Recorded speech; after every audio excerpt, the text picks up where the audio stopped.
अस्सलाम वालेकुम नाज़रीन, आज की अहम और बड़ी खबर इसराइल के वज़ीर आज़म यानी कि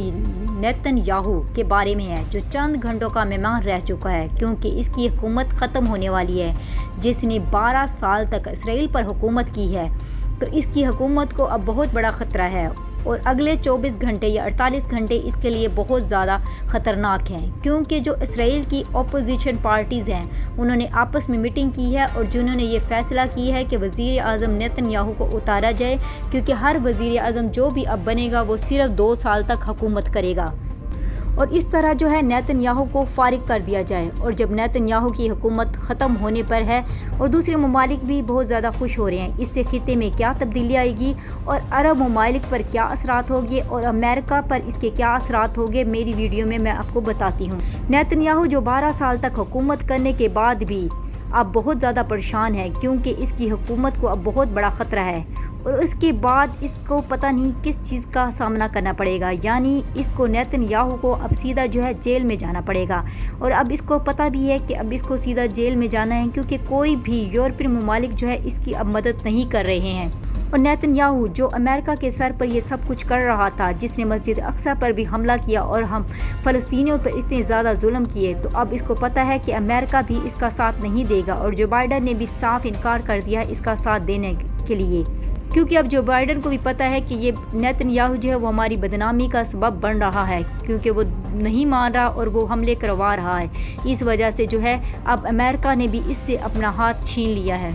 और अब जो है इसराइल में चौथी बार इलेक्शन होने जा रहे थे, जिस वजह से नेतन्याहू को ये लगता था कि वो दोबारा जीत जाएगा, इसलिए इसने ये 11 रोज़ की जो है जंग दोबारा जो है छेड़ी थी। लेकिन इसको ये नहीं पता था कि इसके साथ कितना बुरा होने वाला है। और जो इसराइल और फ़लस्तीनियों के दरमियान में जंग थी वो कोई आम सी जंग नहीं थी, ये एक सिर्फ प्लानिंग के तहत इसने सब कुछ ये करवाया था ताकि मैं जो है दोबारा वज़ीर आज़म बन सकूं। और इस जंग के अंदर जो है जो कुछ भी इसने करवाया वो सब के सामने है, यानी कि इसने मस्जिद अक्सा पर भी हमला करवाया और बहुत सारे लोगों को भी मारा। और इसमें सबसे ज़्यादा जो है फ़लस्तीनियों का साथ भी चीन वालों ने दिया। और चीन वालों के बारे में दूसरे ममालिक ये कह रहे हैं कि लगता है कि चीन मुल्क जो है वो अब मुसलमान हो चुका है, क्योंकि ये बहुत ज़्यादा तरफदारी कर रहा है फ़लस्तीनियों की और मुसलमानों की। दूसरी तरफ कश्मीर के जो मसले हैं उस पर भी चीन ने बातचीत की है, इसलिए सारे जो ममालिक हैं वो ये कहना चाह रहे हैं कि जो है चीन जो है वो मुसलमानों को अब बहुत ज़्यादा साथ दे रहा है, क्योंकि चीन वो वाहिद मुल्क है जिसने मस्जिद अक्सा पर जब इसराइलियों ने हमला किया तो इस पर भी आवाज़ उठाई और वहाँ के लोगों पर जो जुल्म हुआ इसके बारे में भी चीन ने सबसे पहले